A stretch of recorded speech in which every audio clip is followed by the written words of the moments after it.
ಅದಂತೂ ನಿಜ. ನೀವು ಯಾರನ್ನೇ ಕೇಳಿ, ನಾನು ಇವತ್ತು ಯಾಕೆ ಮೊಬೈಲ್ ಇದೆ ನನ್ನ ಹತ್ರ ಅಂತ ಹೇಳಿದ್ರೆ, ಅಮ್ಮ ಮೈಸೂರು ಹೋಗಿದ್ದಾರೆ, ಇದು ನನ್ನ ಮೊಬೈಲ್ ಅಲ್ಲ, ಇದು ಅಮ್ಮ ಮೊಬೈಲ್. ಯಾರೇ ಕಾಲ್ ಮಾಡಿದ್ರು ನಾನು ಅವ್ರಿಗೆ ಹೇಳಬೇಕು, ಅಮ್ಮ ಮೊಬೈಲ್ ನನ್ನ ಹತ್ರ ಇದೆ, ಅಮ್ಮ ಮೊಬೈಲ್. ಸೊ ನನ್ನ ಹತ್ರ ಪರ್ಸ್ನಲ್ ಮೊಬೈಲ್ ಇಲ್ಲ ಒಂದು.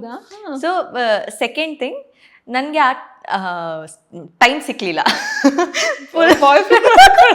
ಅಲ್ಲ ಅಂದರೆ ನಾವು ಇವಾಗ ಎಲ್ಲರೂ ಅದೇ ತಾನೇ ಎಕ್ಸ್ಪೆಕ್ಟ್ ಮಾಡ್ತಾರೆ, ಸ್ಪೇಸ್ ಕೊಡಬೇಕು, ಟೈಮ್ ಕೊಡಬೇಕು, ಕಾಲು ಅದು ಇದು ಅಂತ. ಸೊ ಪರ್ಸ್ನಲ್ ಸ್ಪೇಸೇ ಇಲ್ಲ ನನಗೆ, ಚಿಕ್ಕ ವಯಸ್ಸಿಂದನೂ ಇಲ್ಲ. ಮಾರ್ನಿಂಗ್ ಸ್ಕೂಲಿಂದ ಬಾ, ಇದು ಡ್ಯಾನ್ಸ್ ಕ್ಲಾಸ್ಗೆ ಹೋಗು, ಜಿಮ್ನಾಸ್ಟಿಕ್ಸ್ ಕ್ಲಾಸ್ಗೆ ಹೋಗು, ಮನೆಗೆ ಬಾ, ಮತ್ತೆ ಬೆಳಗ್ಗೆ ಎದ್ದು, ಇದು ನನ್ನ ರೊಟೀನ್ ಆಗಿತ್ತು. ಸೊ ನಾನು ಜಿಮ್ನಾಸ್ಟಿಕ್ ಕ್ಲಾಸಿಂದ ಬರೋಷ್ಟರಲ್ಲಿ 9 o'clock. ಸೊ ನೆಕ್ಸ್ಟ್ ಕಾಲೇಜಲ್ಲಿ ಹೆಂಗಾಯ್ತು ಅಂದರೆ, ಕಾಲೇಜಲ್ಲಿ ನಾನು ಲಿಟಲ್ ಮಿಸ್ ಮೊನಾಲಿಸ್ ಇದು ಅವಾರ್ಡ್ ಸಿಕ್ತು ನನಗೆ. ಸೊ ಲಿಟಲ್ ಮಿಸ್ ಇಂಡಿಯಾಗೆ ಒರಿಸ್ಸಾಗೆ ಹೋಗ್ಬೇಕಿತ್ತು, ಆ ಟ್ರೈನಿಂಗಲ್ಲಿದೆ.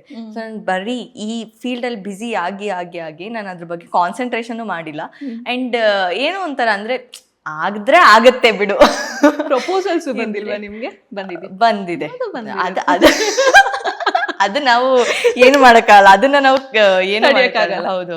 ಬಟ್ ಯಾರು ಧೈರ್ಯ ಮಾಡಿಲ್ಲ ನನಗೆ, ಡೈರೆಕ್ಟ್ ಆಗಿ ಧೈರ್ಯ ಮಾಡಿಲ್ಲ. ಇಂಡೈರೆಕ್ಟ್ ಆಗಿ ಹೌದು ಬಂದಿವೆ. ಆ್ಯಂಡ್ ನಾನು ಓದಿದ್ದು ವುಮೆನ್ಸ್ ಕಾಲೇಜ್, ಸೊ ಅದೊಂದು. ಆ್ಯಂಡ್ ಇಂಡೈರೆಕ್ಟ್ ವೇನಲ್ಲಿ ಬಂದಿದೆ. ಡೈರೆಕ್ಟಾಗಿ ಯಾಕೆ ಬಂದಿಲ್ಲ ಅಂದರೆ, ಎಲ್ರಿಗೂ ಒಂದು ಭಯ ಇತ್ತು, ನಮ್ಮಪ್ಪ ಲಾಯರ್ ಅಂತ ಕಾಲೇಜಲ್ಲಿ. ಇವರಪ್ಪ ಅಡ್ವೊಕೇಟ್,